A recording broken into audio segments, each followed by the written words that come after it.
Jane Doe is a single mother of two who recently discovered that a debt collection lawsuit was filed against her for medical bills totaling over $8,000. The debt originated from hospital visits, pediatric care, and postpartum follow-ups. Jane works part-time, earning $15 per hour. Relies on WIC and daycare assistance. Moved to a new county over a year ago. First heard about the lawsuit through a marketing mailer from a law firm. Never received proper service or follow-up to her debt verification request. Is overwhelmed, scared, and uncertain about what to do. Here is a step-by-step guide on how to handle this matter. Hope you find it helpful. Feel free to contact Resolve Legal Plan for a free consultation on any debt or credit issue. Jane's first step was to contact the clerk of court in the county where the lawsuit was filed to verify the case number, the plaintiff and attorney information, whether she had been officially served, next court dates or deadlines for response.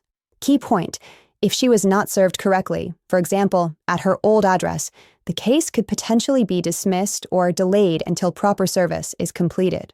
Jane had previously emailed the law firm requesting a debt verification, which is her right under the Fair Debt Collection Practices Act, FDCPA, since they did not verify the debt and still filed a lawsuit.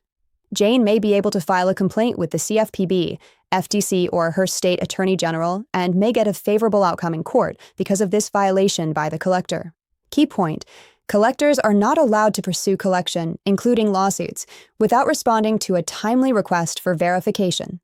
Jane reached out to Resolve Legal Plan, and an experienced consumer protection and debt defense attorney helped her draft a formal response to the court called an answer. Investigated whether the lawsuit violated the FDCPA, considered whether the venue was incorrect, since the suit was filed in a county she no longer lived in. Key point, an attorney may be able to argue that the venue is improper and have the case dismissed or transferred. Understanding that debt buyers purchase debt for pennies on the dollar, Jane, advised by a Resolve attorney, asked the collector if they would accept a low lump sum settlement or payment plan. Made sure to get everything in writing. Avoided acknowledging the debt as hers until verification was provided. Key point, many agencies will accept 20% to 40% of the full amount in a lump sum or even lower monthly payments over time. Jane was careful not to disclose sensitive personal information when calling the debt collector. Instead, she called from a Google Voice number, requested information about how they attempted to contact her, refused to confirm or correct any details without verification. Key point, don't give out information like bank accounts, employer, or current address unless you trust who you're speaking with. Depending on the court process and her legal support, Jane may be able to have the case dismissed if the collector cannot serve her or verify the debt. Settle for less with a payment plan that doesn't cause hardship. Protect herself from default judgment by filing a timely response.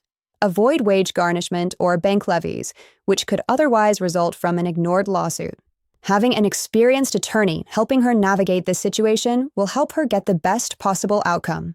Take advantage of a free consultation from a Resolve Legal Plan attorney if you are dealing with debt collections or creditor harassment.